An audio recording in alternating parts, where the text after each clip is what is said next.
Hello বন্ধুরা, সুমতি রান্নাঘরে আপনাদের সকলকে স্বাগত জানাই। তো প্রতিদিনের মতো আজও নিয়ে চলে এসেছি আপনাদের শীতের দুপুরে সবার প্রিয় একটা রেসিপি। আমি এখানে নিয়েছি এই পুঁই মেচড়িগুলো, এগুলো আমি ছোট ছোট করে কেটে নিব। তো আমি এইগুলো ধুয়ে নিয়েছি। এখানে আমি আলু বেগুন কেটে নিয়েছি। এখানে আমি নিয়েছি পেঁয়াজ দুটো, আর নিয়েছি কাঁচা লঙ্কা চেরা, আর নিয়েছি 2 চামচ রাই বেটে নিয়েছি। আর এখানে নিয়েছি সবারই একটা প্রিয় চিংড়ি শুটকি মাছ। তো এই রেসিপিটা বানানোর জন্য এই রেসিপিটা আপনারা প্রথম থেকে শেষ অবধি দেখবেন, খুবই ভালো লাগবে। তার আগে আমি এই চিংড়ি শুটকি মাছগুলো গরম জল দিয়ে ধুয়ে নেব।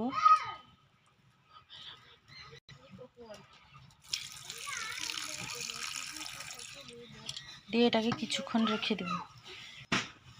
তো বন্ধুরা, এই রেসিপিটা একবার হলেও বাড়িতে রান্না করে খাবেন, খুবই ভালো লাগবে খেতে, দুর্দান্ত লাগে। গরম গরম ভাতে খাবেন একবার। সবার আগে দিয়ে দেব তেল।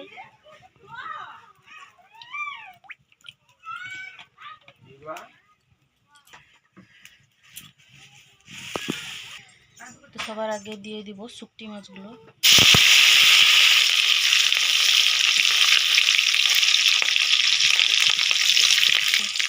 তারপর দিয়ে দেবো পেঁয়াজ আর কাঁচা লঙ্কা।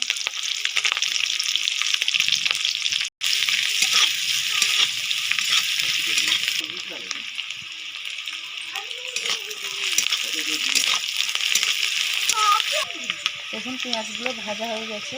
এর মধ্যে দিয়ে দেব পাঁচফোড়ন। পাঁচফোড়নটা দিয়ে কিছুক্ষণ নেড়ে নেব।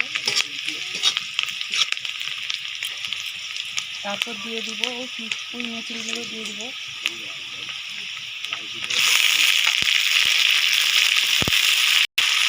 তারপর দিয়ে দেবো আলু বেগুন।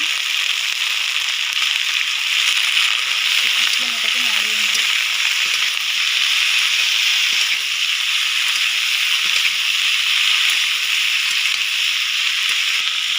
এক চামচের মতো লবণ দিয়ে দেবো। নাড়িয়ে নেব।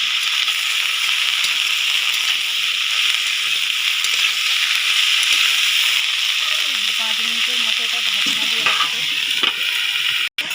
তো 5 মিনিট হয়ে গেছেন, ঢাকনাটা তুলে আরেকবার নেড়ে নেব।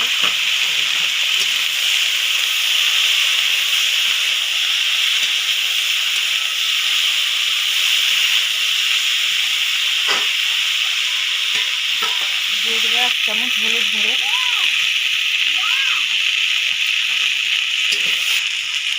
1/2 চামচের মতো লঙ্কা গুঁড়ো দিয়ে কিছুক্ষণ নাড়িয়ে নেব।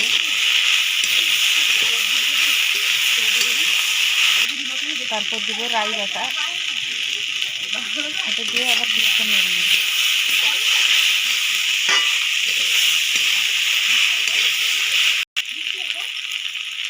একটু জল দিয়ে দেবো।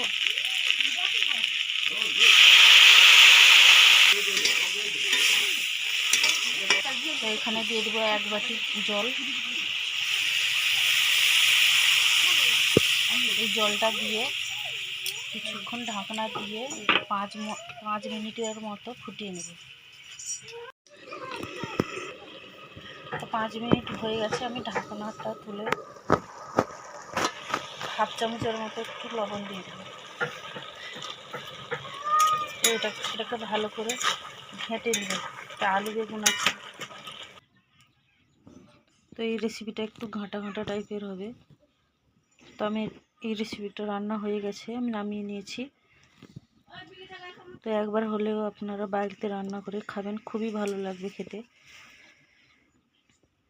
তো লাইক করবেন, সাবস্ক্রাইব করে নেবেন। তো আপনারা খেয়ে বলবেন কেমন হয়েছে, কমেন্টে লিখে জানাবেন।